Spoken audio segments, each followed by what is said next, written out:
Hello. My name is Alex, and I've decided I am going to stop giving in to perfectionism and needing everything to be in an exact, perfect way before I actually take an action or do something. I'm so over it and done. And I finally decided I wanted to start recording meditations and recording just audios of me talking about stuff, things that come to mind, because I love sending voice memos.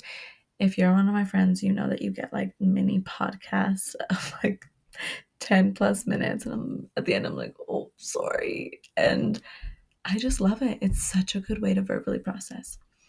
Anyways, I just was ready to go, about to start recording this, and my little brother got home and started playing piano. And for a quick second, I was like, okay, well, that sucks. I guess I got to do this another time. And yeah, it's got to be perfect, the first thing I upload. And then I was like, you know what? This is actually a part of me deciding that I'm moving forward in a new way. And I'm choosing to move forward in a way where I don't need to have everything perfect. I don't need to have everything laid out in an exact way. And I get to just be authentic and be myself with my flaws, with things being imperfect, with little brother piano sounds in the background. And that is okay. So, this is a reminder for myself.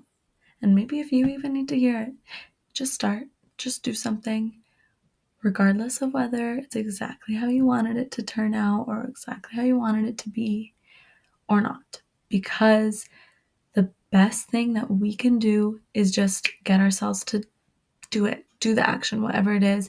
And I know for myself, I have felt so much imposter syndrome and so much anxiety and fears and fear of judgment and fear of being seen and all of these different things before I actually start something, and so much procrastination before I start anything that I've had my vision on, my mind on, my heart on.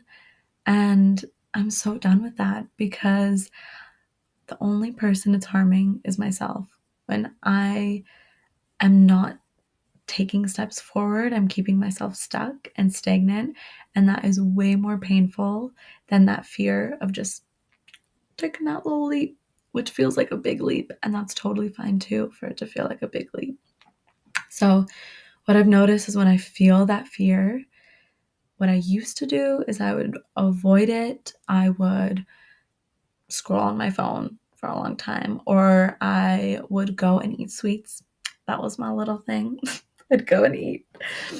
But now, and of course, all of these habits and distractions that I used to use and coping mechanisms, absolutely, they will still show up time and time again. But now I feel like I've found more awareness of it, of like, oh, there it is. It's wanting to take control again.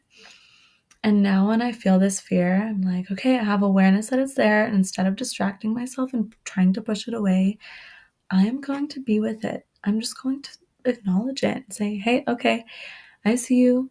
Yeah, this is uncomfortable. I know. This isn't a sign that I don't take the action or I don't do the thing. This is a sign that I am reaching my comfort zone, the edge of my comfort zone. And it's time for me to just like be with this fear and emotion so that I can allow myself to move to this next chapter and phase and version of myself that I'm ready for. Because if there wasn't fear attached to it, then it wouldn't.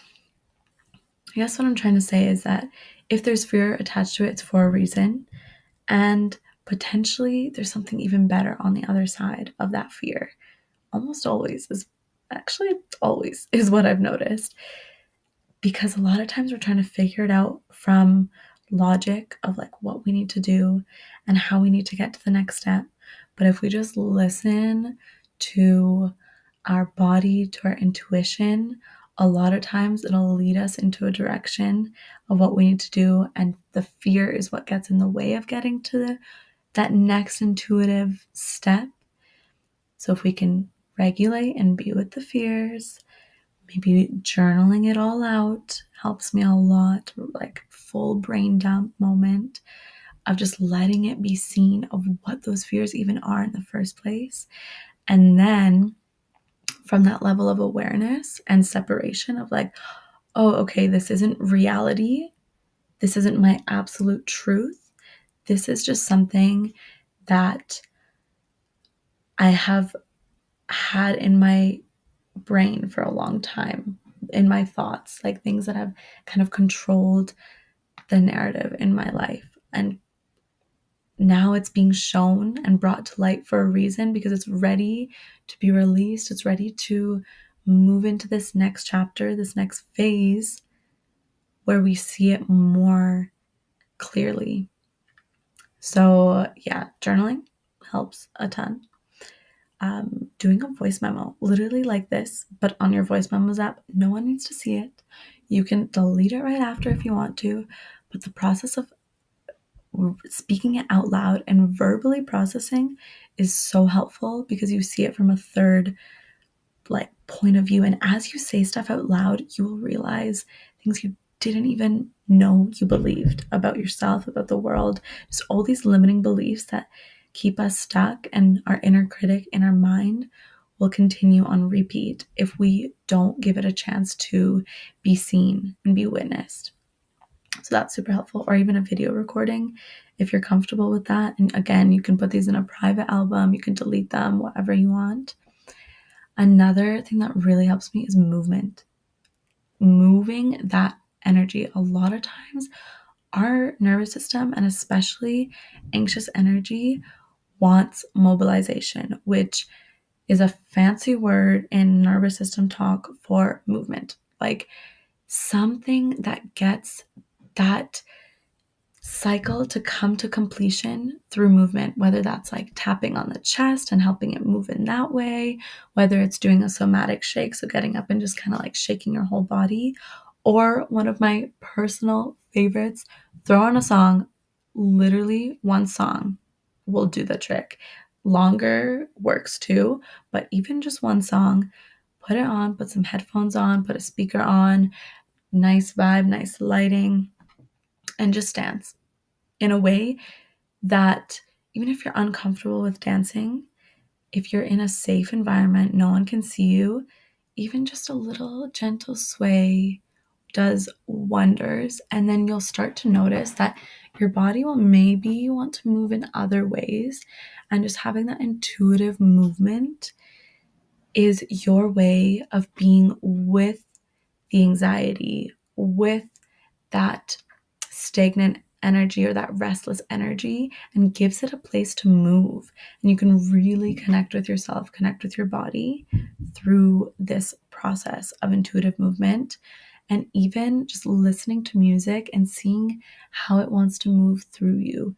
It's a really, really cool practice that has, oh my gosh, I'm getting chills, like has shifted and changed so much for me in terms of my relationship with my body, my relationship with my own inner wisdom, my intuition, my anxiety.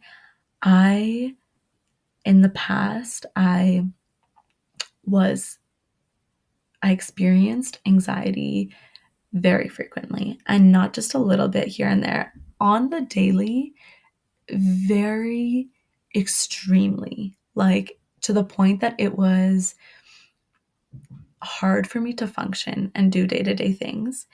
And now, because of doing these types of things and overall just shifting my lifestyle to be more aware of my emotions and mindfulness and more present with this whole area that I was completely avoiding, I have been able to shift this in such a different way. And now I see my anxiety as, I mean, of course, it's still uncomfortable. Like, I'm not going to say anxiety is comfortable, but I see I'm not claiming my anxiety. I see the anxiety that I experience, the passing emotion of anxiety, as not something that's part of my identity anymore.